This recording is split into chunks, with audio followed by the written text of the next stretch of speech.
alliance together. But also, what we see Vladimir Putin doing, he's attacking Ukraine, but also this is really an attack against the West. Yes. I mean, wanting to fragment NATO, and so now I don't know that that's working, but that was his intention. Right. And that's exactly what Gog's going to do in the end times. It's going to be an attack against Israel. I believe when Israel's under their covenant with Antichrist, it's really going to be an attack against the West as well. So a lot of the parts of this are fitting together, plus his growing alliance with Iran.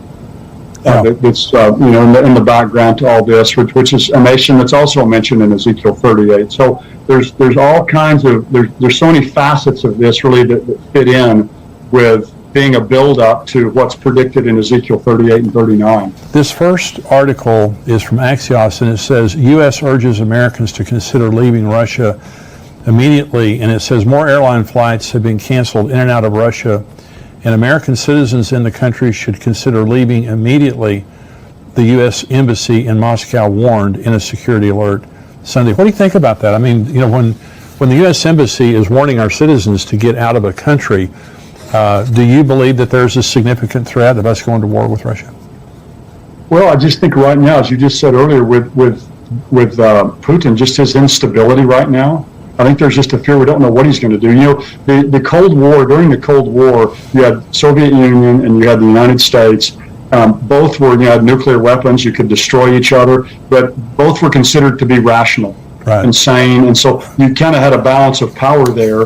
And now it's kind of that's been thrown off, because now with Putin, the way he's acting now, I mean, I think they're really wondering, what could he do? Because my sense is he's going to have to save face somehow in this. That's and right. How far will he go to do that? And how brutal is he going to get? He's not going to be humiliated or embarrassed in this, because that's the very thing that he saw happen to the Soviet Union when it was split up. Right. That's what he's trying to regain. So he will not allow himself and Russia to be humiliated. I think however far he has to go to not allow that to happen, he'll go. So I think it is wise to get our people out of Russia at this time. Jimmy has discussed Iran's nuclear power, but what about Russia's power? And this is from Hala.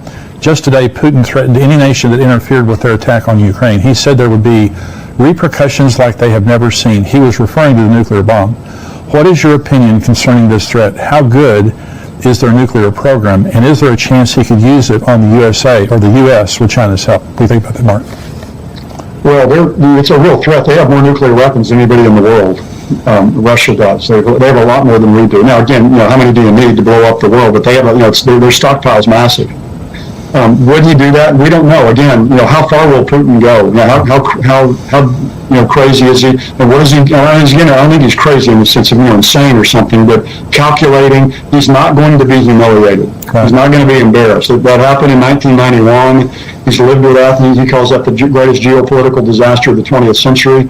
But the worst day of his life, he said, is when he's clearing out his papers in East Berlin and having to go back to Russia. It was humiliation. And so. When he was a KGB agent. So he doesn't want that to happen again. And I think he'll do whatever he has to do. And right now, too, he's going to get backed more and more into a corner. There's going to be trouble at home. The economy is going to begin to collapse. And, the worst kind of a bear, is a bear that's been robbed of her cubs and then that's cornered. Right. And once he's cornered like this, we don't know what he will do. And I think there's a lot of people who are asking that question. So, I don't know. We don't know how far he'll go. We don't know if this is a bluff that he's making, but I think in his own mind, he would be willing to do it to save face and to not have his country go down and be humiliated. I agree with that. This is from Michelle. It says, I am confused about something. I have heard about the great military might of Russia, yet he seems to be struggling. Is this because he hasn't fully lent his true military and capabilities on Ukraine? It seems to me that Israel could squish him, hands down. What do you think about that? Well, there's military operations are notoriously difficult. You've got all these long supply lines and all. I mean, if Vladimir Putin wants to go in there and take Ukraine, he can take it. If he doesn't care what he does, bomb every city. He could take it quickly. I think they're wanting to preserve infrastructure and a lot of those things. They're hoping the people there will just surrender and give up. The problem for Israel's tiny. I mean, Israel obviously has nuclear weapons and all that, but Israel is as far as Jews living in Israel, it's 6 million people. Right. Russia has 1/8 of the landmass in the world. I was reading that recently. That's fascinating. They have an eighth of the world's land mass in Russia. Israel's the size of New Jersey. Yeah. So you're talking about just an overwhelming force, really. Now, Israel would have to use, in a war with someone like Russia, Israel would have to use nuclear weapons. That's right. To come out on top. They could defeat them in that way, but but Israel, one nuclear weapon in Israel, and the country, the whole country's gone. Oh yeah. Whereas you hit Moscow or St. Petersburg, it's a huge, massive country. This is Maggie. With Russia and China recently performing military drills together, North Korea having now missiles that can reach the U.S., and Iran in cahoots with them, could the U.S. be targeted for destruction? What do you think about that? Well, I think that's what they all want. All of them want that, and I think a lot of them, though, are watching us kind of start collapsing from within.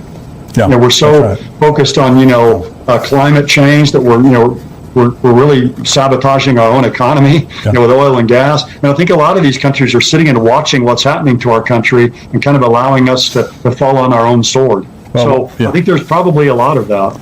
I heard someone say, and I really believe this is a very true observation, and that is we are so woke in our military. The present administration is so fixated, and that's just the truth, on making sure that the transgender is accepted into our military and all this kind of thing. And China is not woke. Russia is not woke. Iran is not woke. North Korea is not woke. They're not concerned about any of those politically correct issues. They're just building a military to destroy us.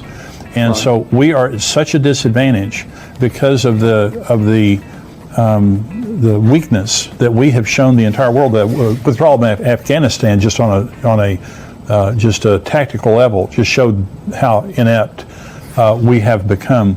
But this is something that's real troubling, is that the United States of America, we have the largest war machine in the world, but it's not the war machine that matters, it's the people behind that machine.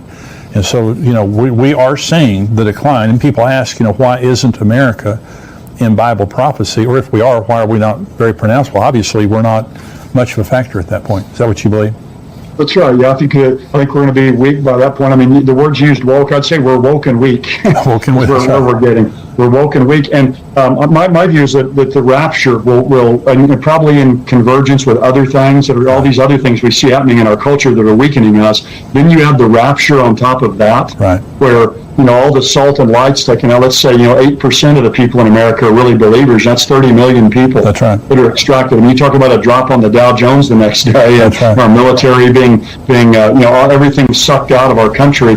It's we would become a third-rate nation overnight. Yeah, that's right.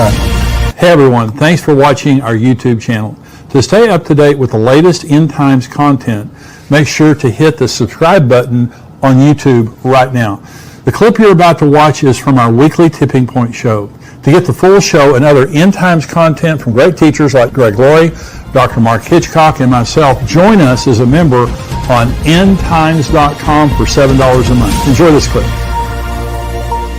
I want to talk about Israel. I want to talk about the End Times. That's what we do here on endtimes.com, is just talk about a lot of current event stuff. What's happening right now in Russia and the Ukraine. Tell me, beginning with, I guess, Russia and the Ukraine, is there anything prophetic about that in your mind related to current events and what's going on? Yeah, absolutely. I mean, the majority of the rabbis understand Gog and as connected to the land of Russia. And so obviously anything that goes on in that region is super significant, right? Gog is described as someone who comes from the far north, Ezekiel 38:15. And in Jewish thought, the dwelling place and stronghold of the forces of evil is from the north. And so from Jewish tradition is very clear that it's almost unanimous that Gog is connected to Russia, and this and so what's interesting is this, though. There is one of the greatest Jewish scholars to ever live was known as the Vilna of Gaon, and he was an Alui, he was a genius. And this is, and he's speaking prophetically. This is what he says. He says, when you see the Russian Navy pass through the Bosphorus on the way to the Mediterranean by the means of the Dardanelles. It will be time to put on Shabbat clothes, meaning the Messiah is coming soon. Oh my gosh. So, I mean, when you hear something like one of the greatest and most revered Jewish scholars that lived, hundreds and hundreds of years ago, say something like that, and you look at what's going on in world events, you're like, okay, something is going on here. Well, the Gog, it's interesting you said that. I preached a message last weekend at Fellowship Church. We go here in Grapevine, Texas. And I was talking about, is Vladimir Putin Gog? And some of my friends, like Dr. Mark Hitchcock, he says he's Gog-esque. You can't definitively say he's Gog. However, my comment during my message was, if you ask me if Ezekiel 38 is a now prophecy, Vladimir Putin is Gog. I mean, because Gog is a person, Magog is a land, the other places are regions. The nations of Ezekiel 38 are places where he has control, the other nations listed there. But I really appreciate you saying that in the Jewish mind, Gog is Russia, because you have a lot of Western theologians who argue with that, and they'll say Gog has nothing to do with Russia, Gog is this, whatever. But if you look at the realities of it right now, the Gog and then the Magog nations of the Stan states, you have Turkey, Iran, these nations are all aligned with Russia, and they all hate Israel. So yeah, and there's this old tradition, Jewish understanding that Meshech and Tubal were in Russia, somewhere located in Russia, and there was this Rabbi Ibn Shaprut, who said he wrote a letter to this group of this nation called the Khazaria, and there's this whole nation that converted in what's now Russia or Eastern Europe to believe converted to Judaism. And he wrote to this leader of Khazaria, calling him, and this is how he addressed him. He addressed him as the leader of Meshech and Tubal. Huh. Wow. Right? So, I mean, there's numerous references that connect back. And from a Jewish perspective, Gog is connected to is European. He's a European leader. He's a descendant of Armilius, which is connected to Romulus, which is the founder of Rome, which is the fourth kingdom. I don't know if we want to, of Daniel's beasts, if we want to go into all there. But he's so in Jewish tradition, he has to be kind of Western. He has to be a descendant of Esau and Edom. That's a whole nother interesting thing. All the end time, all the 10 horns and the 11th horn mentioned in Daniel, all descendants of Edom and Esau. And Magog, on the other hand, is seen as a nation that's descended from Japheth, one of the descendants of Noah. So you have someone from Esau, Edom, which represents the West in Jewish thought, ruling over a land that's primarily of Japheth. Is that what you see today with Gog, Magog, all the nations there? Yeah, and again, Persia would be one of those nations that are the descendants of Japheth, right? So it's no surprise that in this end, you kind of see this kind of, you kind of see this going on. You actually see it in the book of Esther, which just passed, right? So you have Haman, who is a descendant of Esau and a descendant of Amalek, being a key ruler in Persia, and Persia is a descendant of Japheth, right? So you have someone who is an outsider coming in, wow. Stirring it up to destroy the Jewish people. This is exactly the picture of what's going to happen in the end. And Ezekiel mentions Persia as being one of the nations that are going to come in the battle of Gog and Magog to destroy. But the interesting thing is that in Hebrew, again, in our last show, we talked about the numerics, right? So the interesting thing is that in Hebrew, Gog and Magog, Gog and Magog, has a numerical value of 70. And that's very significant because 70, according to the 5 books of Moses, 70 descendants of Jacob went down to Egypt. There are 70 nations biblically.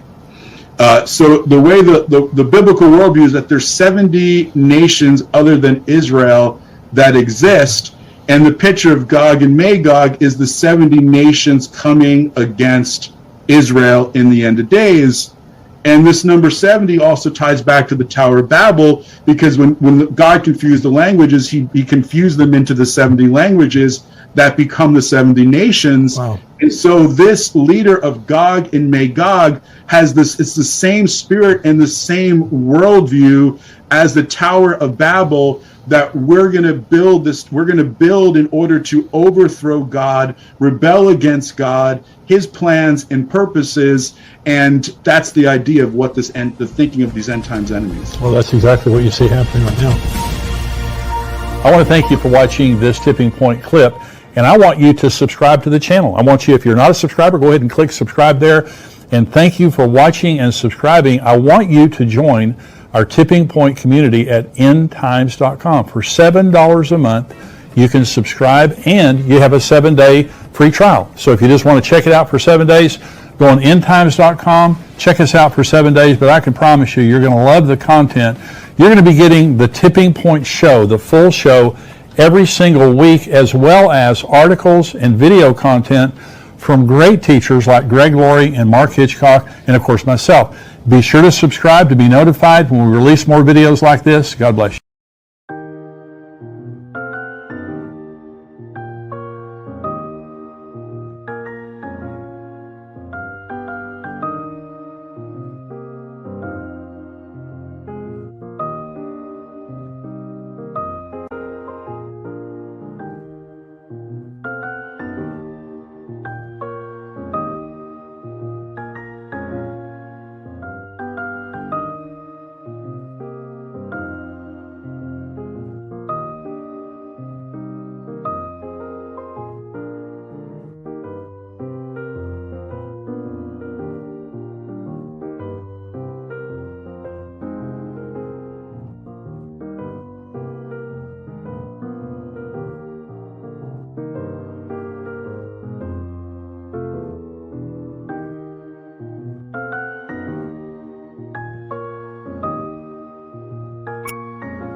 Bên kia lại khiến đôi mắt của em thêm sầu.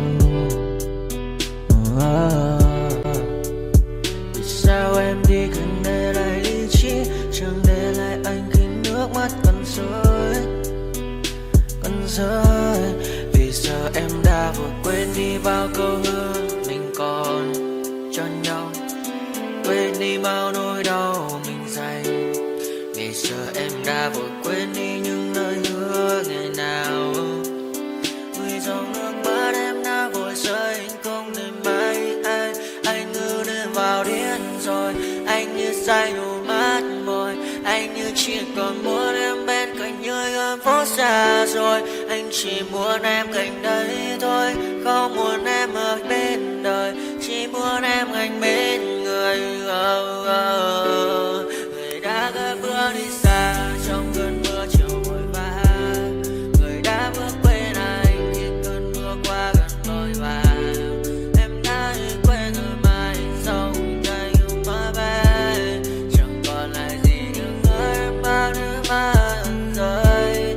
Em khiến con tim như trôi bay trong chiều thu đầy nắng, em khiến con tim như tan vỡ trong chiều thu mát màng. Về còn nhiều lắm những ngỡ vàng, nhiều lắm những nỗi vội vàng, nhiều lắm những cơn mưa em mượn ra bây giờ đơn vang. Không mơ không mai đứng sang nhờ mai em còn đợi đôi mai anh còn người ta xưa ta chúng còn giữ nhau, chẳng để giữ lấy em khi cơn mưa về đến. Và chẳng cần nhau khi anh với em cùng một đêm trôi. Em ơi ta còn gì nữa đâu bằng cơn mưa ngày hôm qua, ta còn lại gì nữa đâu khi